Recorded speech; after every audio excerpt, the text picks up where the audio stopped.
स्वामी विवेकानंद म्हणतात, तुमच्या देशाला वीरांची आवश्यकता आहे. वीर बना, पर्वताप्रमाणे दृढ व्हा. दृढ व्हा. तुमचा निश्चय कधी ढळू देऊ नका. सत्यमेव जयते, सत्याचा सर्वदा विजय होतो.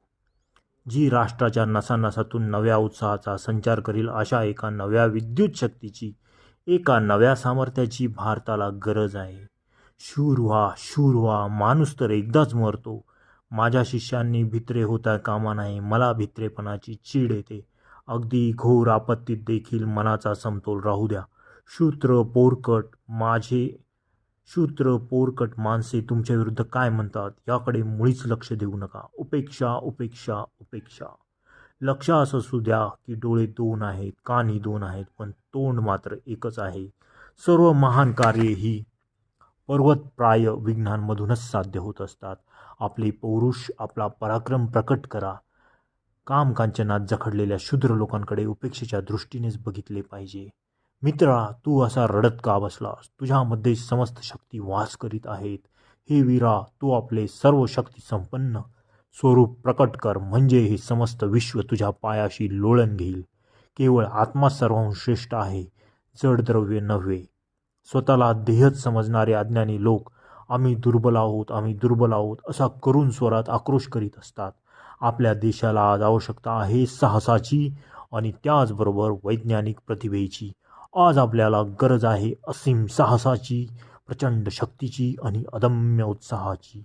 बायकीपणा, नामर्दपणा मुळीच उपयोगाचा नाही. जो प्रत्यक्ष कार्य करतो, ज्याचे हृदय सिंहासारखे आहे, त्याच्याच पाशी लक्ष्मी जात असते. मागे वळून पाहू नका, पुढे पाऊल टाका. पुढे पुढे चला. अनंत बल, अनंत उत्साह, अनंत धैर्य, अनंत धीर हीच आपल्याला हवी आहेत. ही असतील तरच महान कार्ये संपादिता येतील. वेदांत पापाचे अस्तित्व मानित नाही. तो भक्त भ्रांतीचेच अस्तित्व मानतो. मी कमकुवत आहे, मी पापी आहे, मी दुःखी आहे, माझ्या ठिकाणी बळ मुळीच नाही, मी कोणतेही कार्य करण्यास असमर्थ आहे असे म्हणणे हाच सर्वात मोठा भ्रम आहे. वेदांत आपल्याला हेच सांगतो. ज्यांचा ईश्वरावर विश्वास नाही ते नास्तिक होत असे प्राचीन धर्मांनी म्हटले आहे. नवा धर्म म्हणतो की ज्यांचा स्वतःवर विश्वास नाही ते नास्तिक होत. बल हेच जीवन होय, दुर्बलता म्हणजे मृत्यू. बल हाच परम आनंद होय, शाश्वत आणि अमर जीवन होय. दुर्बलता म्हणजे सतत भार, सतत चिंता, सतत दुःख. दुर्बलता म्हणजेच मृत्यू होय. लहानपणापासूनच रचनात्मक, शक्तिदायी आणि साह्यात्मक विचारांना तुमच्या मेंदूत प्रवेश करू द्या.